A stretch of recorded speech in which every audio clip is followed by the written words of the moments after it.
They sold her like broken land, worthless, barren, unwanted. In the frozen Montana territory, Sarah Mae Thompson was branded sterile and traded to a mountain man whose name made grown men tremble. They said Bearclaw Mackenzie broke wild horses with his bare hands, that he had no mercy, no heart, and no need for a woman who couldn't bear children. But the mountains whisper a different truth, because the woman they called Empty would soon carry 3 beating hearts and awaken a love so fierce even the wilderness would bow before it. The snow was falling heavy the night Sarah Mae Thompson was sold. Not gently, not beautifully, but in thick, suffocating sheets like the mountains themselves were closing in. Sarah stood silent beside her father, hands clenched inside thin wool gloves, as 3 men on horseback watched her like livestock. Her breath came out in white bursts, but her spine stayed straight. "She won't give you sons," her father said, voice brittle with shame. "The doctor said her womb is dry." Sarah flinched, not because it was new, but because hearing it spoken aloud still cut deep. One of the men laughed, another spat into the snow. Then he spoke. "Sterile don't mean useless." The voice was low, rough, commanding. Sarah lifted her gaze and froze. Bearclaw Mackenzie sat astride a massive black horse, fur cloak dusted with snow, dark hair tied back at his neck. His eyes were sharp, unreadable, dangerous. He didn't look at her like a broken thing. He looked at her like a challenge. "How much debt?" he asked. Her father swallowed. $200. Bearclaw reached into his coat, tossed a leather pouch onto the table. Done. Just like that, her life changed hands. Sarah's chest tightened as Bearclaw dismounted, towering over everyone. When his gaze met hers fully, something dangerous stirred low in her belly, fear mixed with something she refused to name. "The mountains belong to you now," he said quietly, "and the mountains don't break easy." The ride to his territory took 2 days. Sarah rode behind him, forced to grip his broad back as the horse climbed narrow, icy paths. Every movement pressed her closer to him, his warmth, his strength, his steady control. She hated that her body noticed. At night, Bearclaw built the fire, cooked the meat, said little. But when wolves howled too close, he moved closer to her, silent, protective, lethal. "You scared?" he asked once. "No," she lied. His mouth curved slightly. "Good. Fear lies." The settlement was rough, raw, alive. Men stopped what they were doing when Bearclaw returned, with a woman. "She barren," someone muttered. Sarah stiffened. Bearclaw's response was immediate. "She's mine. That's all you need to know." The word mine settled over her like a brand. That night he gave her a cabin, hers alone. "I won't force you," he said at the door, "but don't mistake restraint for weakness." Their eyes locked. Heat passed between them, undeniable, dangerous. Days later, a scream split the air. A boy had fallen into the river, ice cold, fast, deadly. Before anyone could stop her, Sarah ran. She plunged into the water, breath tearing from her lungs, fingers clawing until she found the child and dragged him out, shaking, blue, alive. When Bearclaw reached them, he stared at her like he'd never truly seen her before. "You risked your life." "He's a child," she said hoarsely. That night, the tribe offered her food, respect, warmth, and Bearclaw watched her with something new burning in his eyes. The tension between them snapped during a storm. Thunder shook the mountains. Sarah's roof leaked. Bearclaw appeared at her door, rain-soaked, eyes dark. "Come to mine." The cabin was small, the air thick. She shivered, not from cold. When thunder cracked, she startled, and his hand closed around her wrist instinctively. The contact was electric. His thumb brushed her pulse. "You feel that?" he murmured. Her breath caught. Yes, that's not fear. He released her abruptly, jaw clenched. Go to bed. She lay awake all night, body aching with want she could no longer deny. It happened weeks later. A misunderstanding, a jealous glance, a woman from the tribe touching his arm. Sarah turned away, hurt sharper than she expected. Bearclaw followed her into the trees. You don't get to walk away. I don't belong to you, she snapped. He stepped close, too close. You belong where you choose. Her voice shook. And what if I choose you? The silence shattered. His hands framed her face. His breath was warm, uneven. When he kissed her, it was not gentle. It was hunger, restraint snapping. Weeks of denial burned away. Her fingers dug into his coat as he lifted her, mouth tracing her jaw, her neck. The world narrowed to heat, breath, and the sound of her name on his lips. That night, the mountains listened. They did not pretend it was casual. Bearclaw was possessive, but never cruel. Protective, but never caging. He learned her silences. She learned his scars.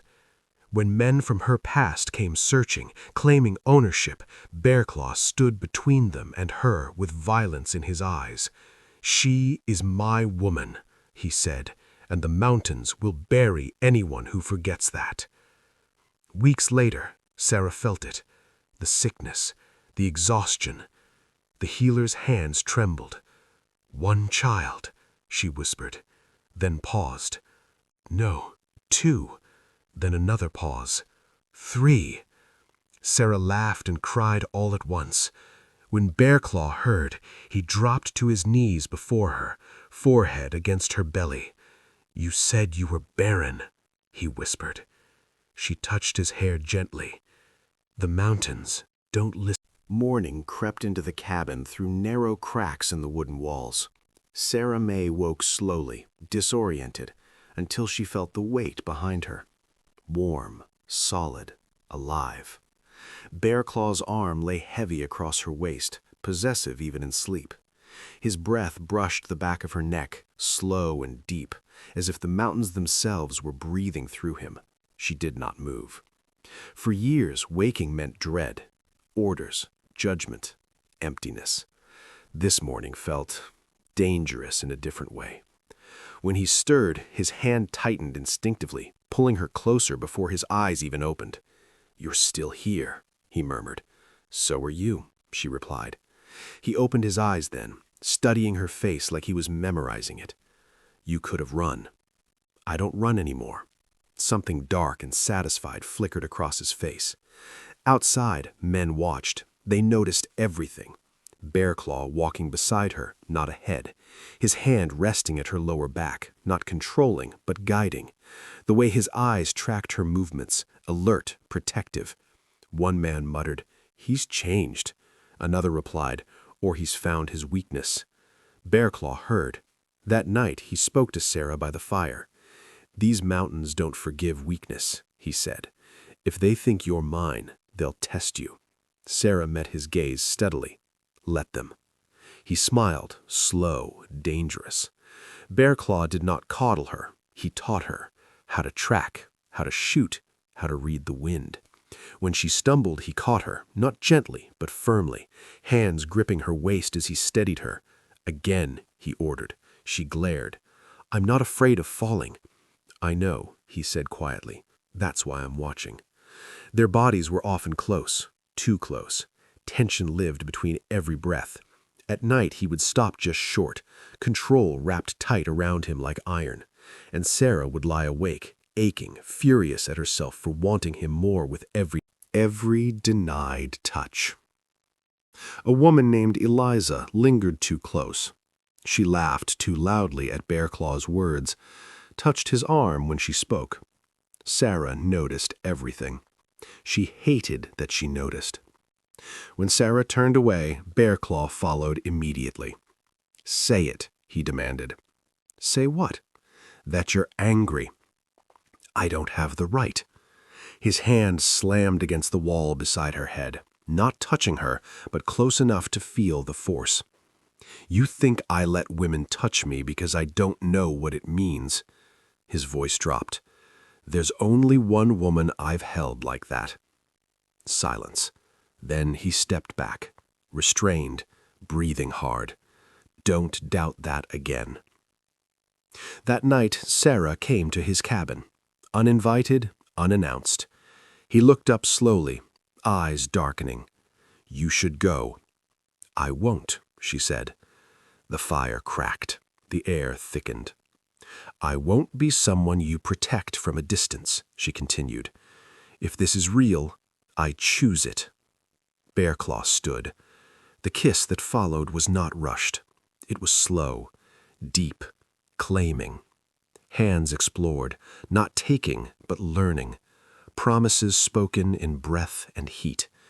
When they finally pulled apart, foreheads touching, Bearclaw whispered, "If you stay, there's no turning back."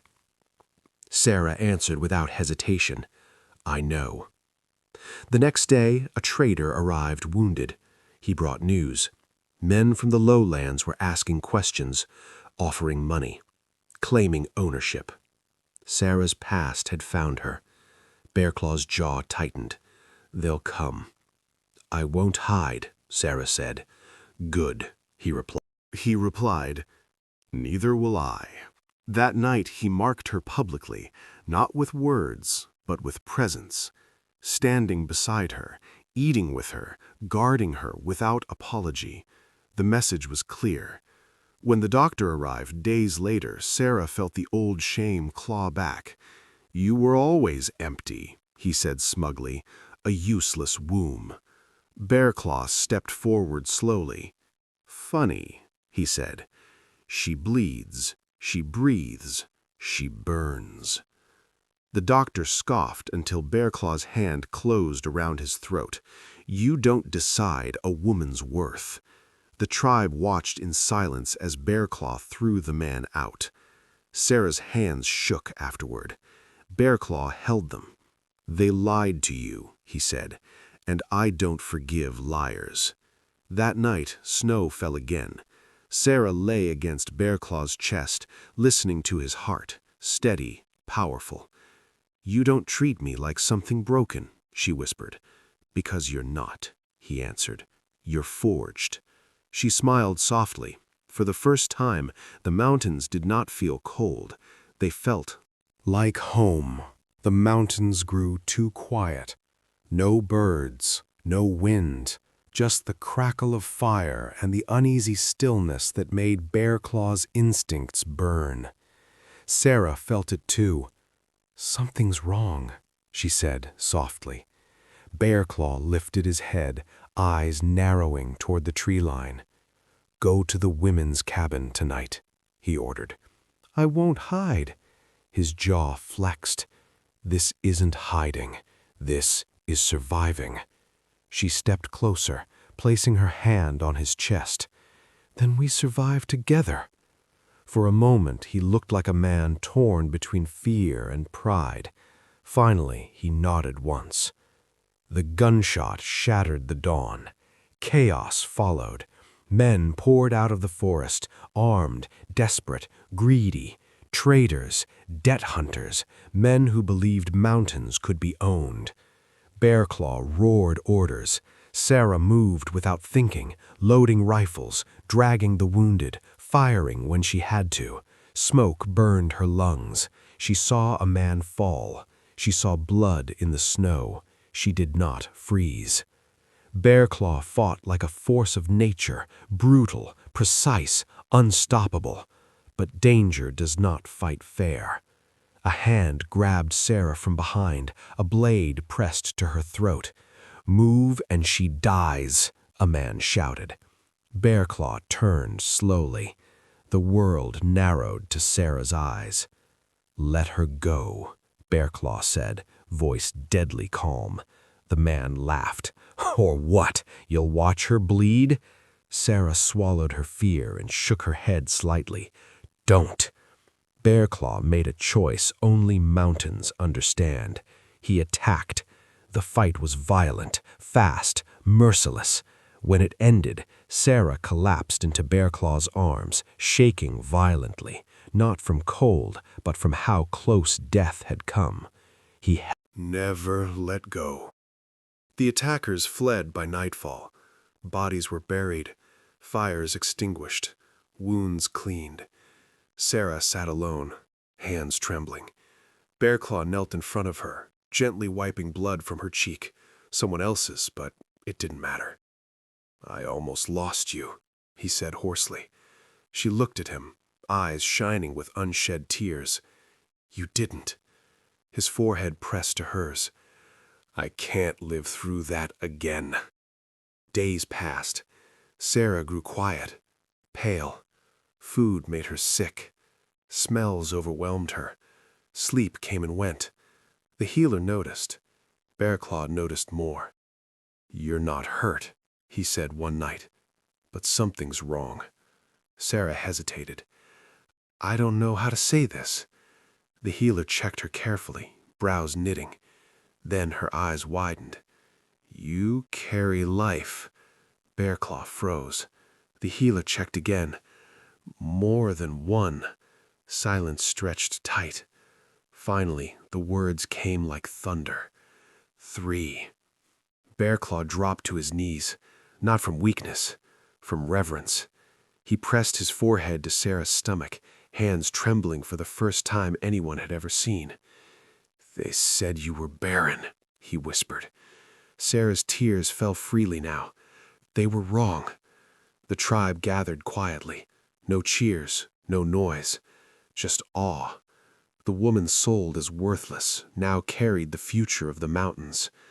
Joy did not erase fear. Triplets meant danger. Winter was coming. Supplies were low. Bearclaw became relentless, hunting harder, guarding closer, sleeping lighter. Sarah finally snapped. "I am not glass." He cupped her face, eyes raw. "You're carrying my heart 3 times over." Her anger broke into tears. "I'm scared," she admitted. "So am I," he said quietly. "But fear doesn't send me away. Takes me away. It keeps me close." That night, Bearclaw stood with Sarah beneath the stars. He placed her hand over his heart. "I swear on this land," he said, "no harm reaches you without going through me first." Sarah leaned into him. "And I swear," she whispered, "I will not be afraid of loving you, even if it costs me everything." The mountains listened and remembered. Winter did not arrive gently. It came like a war. Snow swallowed the paths. The river froze solid. The mountains sealed themselves shut. Bearclaw stood outside their cabin at dawn every morning, staring at the white silence like an enemy. Supplies were counted twice, firewood stacked higher, guards doubled. Sarah watched from the doorway, one hand resting on her swollen belly. "You're gonna break yourself," she said softly. Bearclaw didn't turn. "I can break," he answered. "You can't."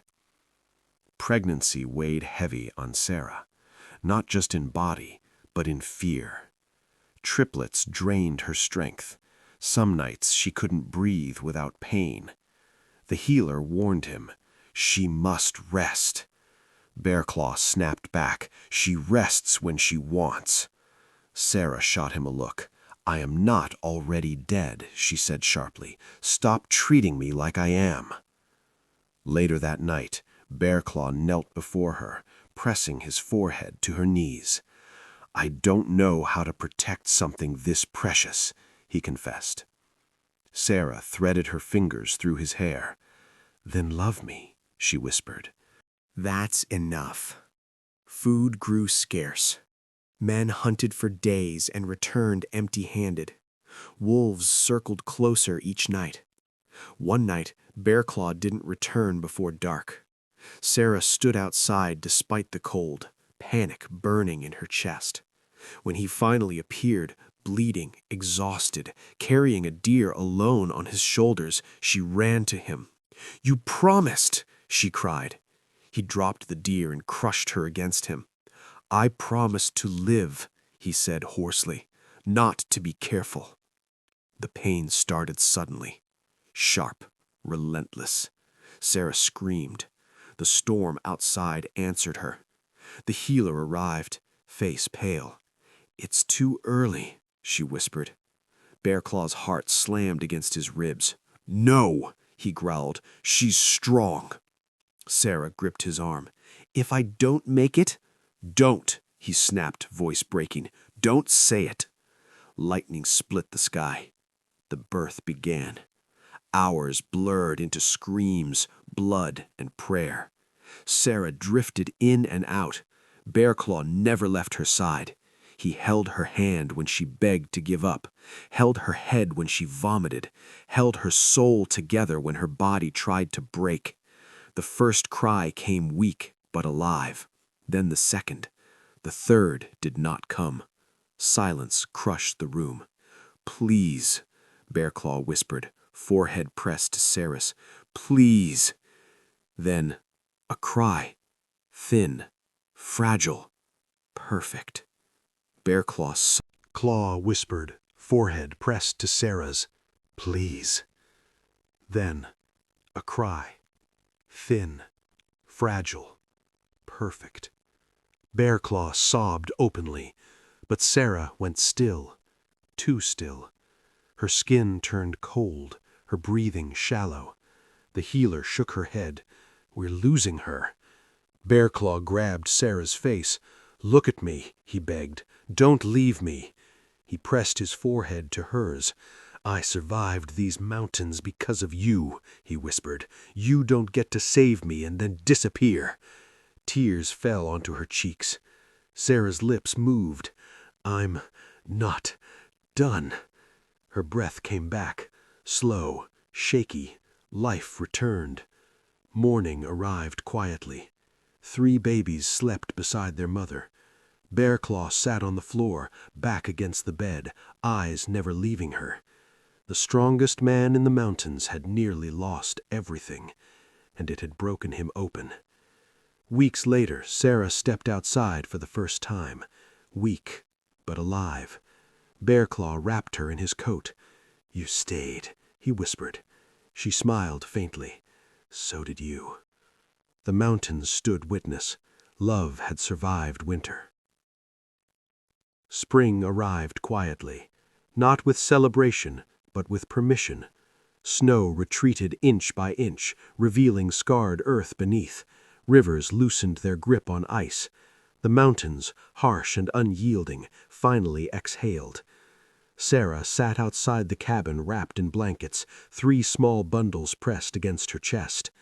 She still tired easily, still moved slowly, but her eyes held something unbreakable.